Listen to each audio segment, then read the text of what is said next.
Today, I will be signing S-524, the Comprehensive Addiction and Recovery Act.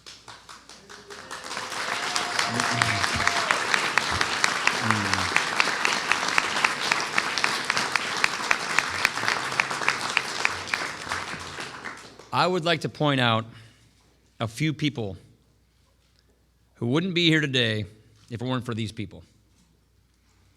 Just a few of them. Alex LaLiberte, Jason Simkikoski, John Thomas Decker. These are just some of the people that we have lost to opioid abuse. They represent the thousands of Americans who die every year because of opioids or heroin or poor health care. They represent the basketball games never played, the Thanksgiving dinners never shared, the college graduations never reached. They represent the lost moments, the lost lives that can never be recovered. This is a national epidemic. And that's why, with this legislation, we are authorizing national resources to confront this national epidemic. We need the latest research and treatments. We need our local communities to develop innovative solutions. We need to help people get the information they need so that they can prevent or overcome this terrible addiction. That's what this legislation will do. And that's why I'm so proud of my colleagues. Look at these men and women who are standing here today. Look at these colleagues. They have put their heart and soul into this. They have been listening to their constituents. They have been grieving with the families. They have been talking with the experts. They have been learning about how to overcome this terrible epidemic. I am so proud of these men and women in Congress for what they have done to confront this challenge. I am so proud that we have been able to come together, Republicans and Democrats, to come up with a solution. And that's why this is a very good moment for our country. Thank you.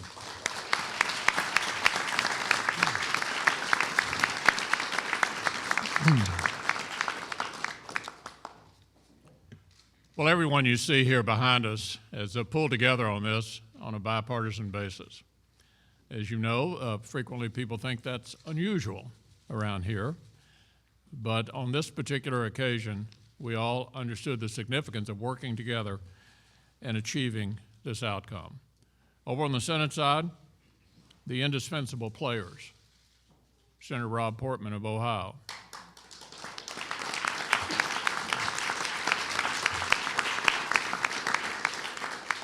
Senator Kelly Ayotte of New Hampshire,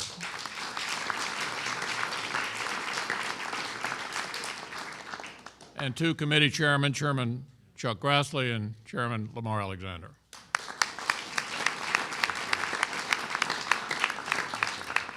But let me also recognize a couple of Democrats.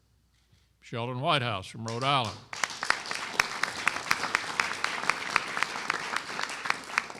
Amy Klobuchar from Minnesota. And more important than all of these folks behind us who actually get to vote on legislation is all of you, the 250 anti-drug groups from across the country who banded together, helped these folks work out the best possible bill, and support it. When some sort of took shots at it, you said, okay, this is a product of a couple of years' work.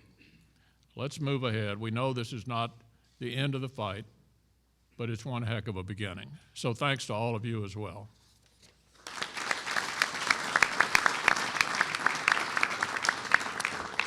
Thank you, Mr. Leader. Today is different. So many times, people will say they're afraid to look at the news. You could feel the difference in this room. So many times you'll find legislation that maybe just deal with one district or one state or one region. Today we're helping solving a problem that reaches every single spectrum of this country. It doesn't matter your wealth, it doesn't matter the color of your skin, it doesn't matter your neighborhood. Too many lives have been lost. Too many futures have been ended. Too much potential has ended up dead.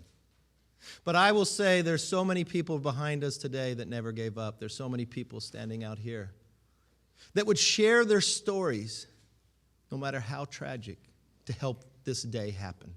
And it wouldn't happen without you. And this was a bipartisan effort. I know Leader McConnell talked about those on the Senate side. I want to take a moment, and there's so many on the House side that I can thank, but I want to highlight a few. I want to highlight Chairman Fred Upton, Chairman Bob Goodlatte, and Hal Rogers.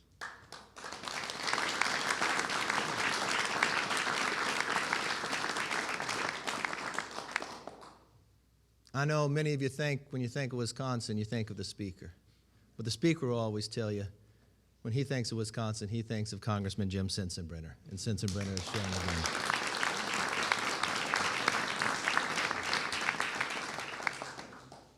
My nickname for him is Happy, so you understand. Congressman Larry Bucshon used his medical experience. Frank Genta, partnership. Susan Brooks, her compassion. Evan Jenkins. John Katko has been on this issue from before he even came to Congress. Charlie Dent. Congressman Bob Dole. Congressman Bob Dole has brought many of the families to tell their stories. And Bob Dole has never forgotten the names of those who have failed, those who have succumbed to opioid addiction. Pat Meehan, his experience as a U.S. attorney, what he watched in the courtrooms, the families. Jackie Oworski, and all the other conferees. So today is a different day. Today is a day to be proud of what came out of this House and Senate. But more importantly, today is a day of beginning opioid abuse. I yield back.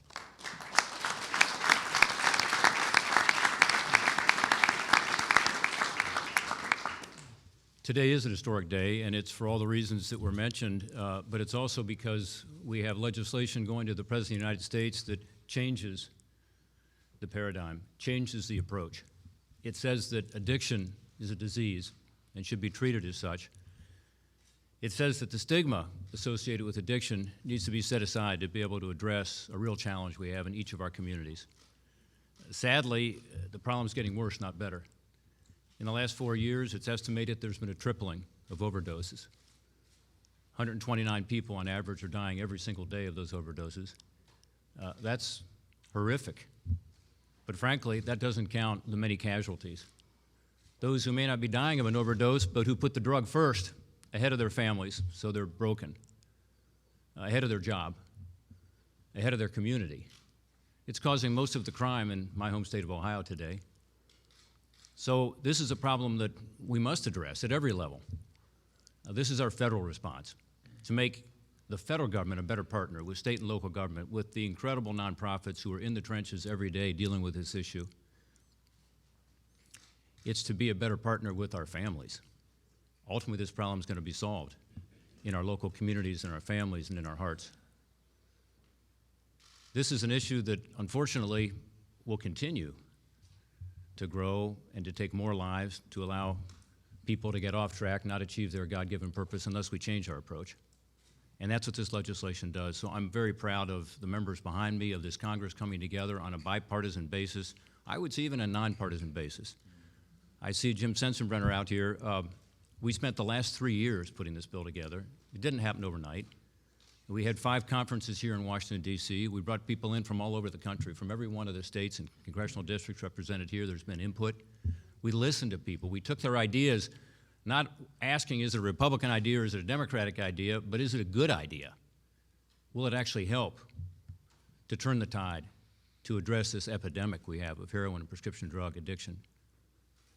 And we came up with a bill that, yes, to Majority Leader McConnell's point, the groups did support because they wrote it. The experts wrote it. And then we worked hard to keep it bipartisan, to get it through the process. That's not always easy. The House had 18 separate bills that they passed. And many of the women and gentlemen you see behind me championed those bills.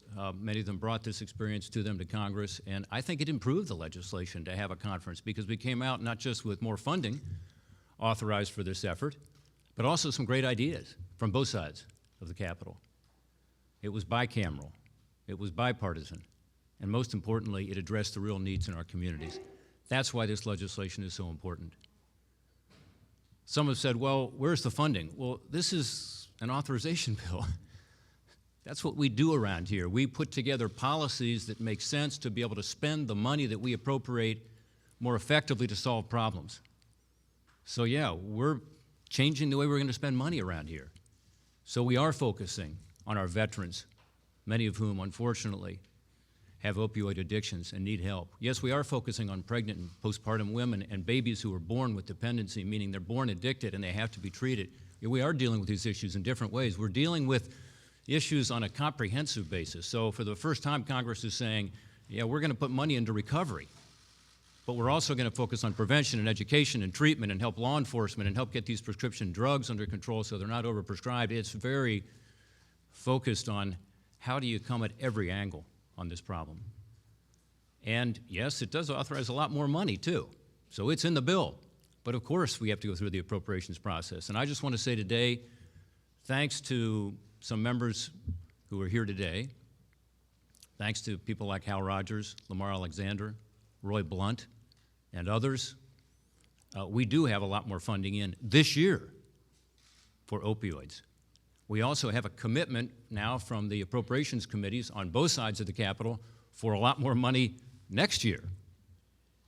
We got to be sure we're fully funding this bill. I would like to even go further, as would many members behind me, because this is, in my view, not just an urgent matter, but an emergency that has to be addressed in order to turn the tide, in order to save lives, in order to allow people to achieve their God-given purpose in life.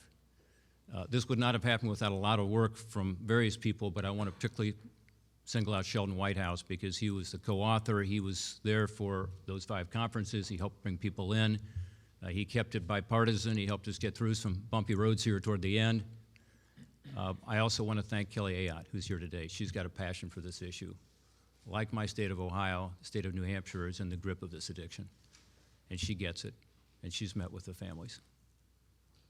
And she understands the need for us to act and act now. And Amy Klobuchar, all of these members put a lot of the ideas into this legislation on the Senate side, and again, we wouldn't be here without the help of a broad group of members, Republican, Democrat alike, who understand that this is an issue that must be addressed. It's our responsibility to do so. We've done so in this legislation. Let's get it to the President, to his desk for signature. Let's get the funding, and let's be sure that we can turn the tide. Thank you.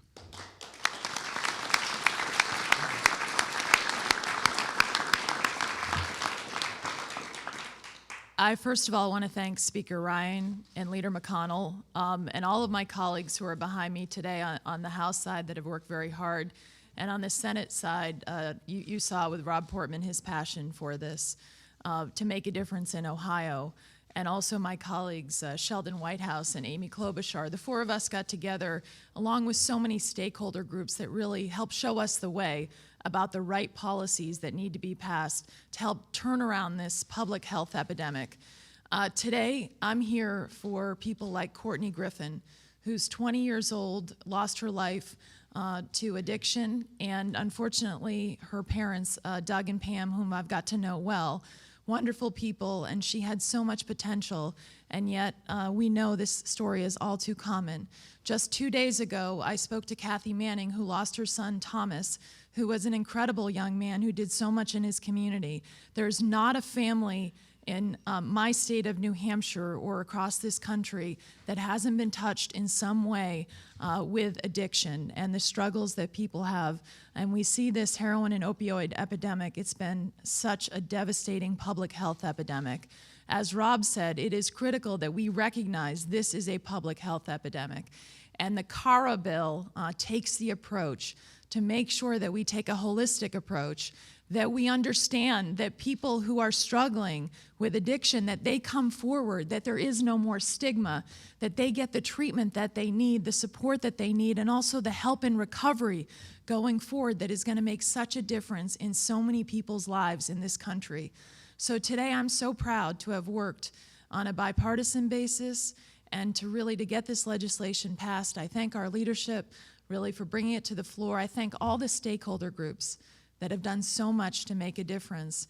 And this is the beginning But it's a very important beginning. We'll continue to fight to have this fully funded, to make a difference, to save lives in my home state of New Hampshire, but to save lives across this country so that everyone has the opportunity to live to their fullest, to live a quality life, because we're losing too many people at this point, and we're going to turn this around. Thank you all.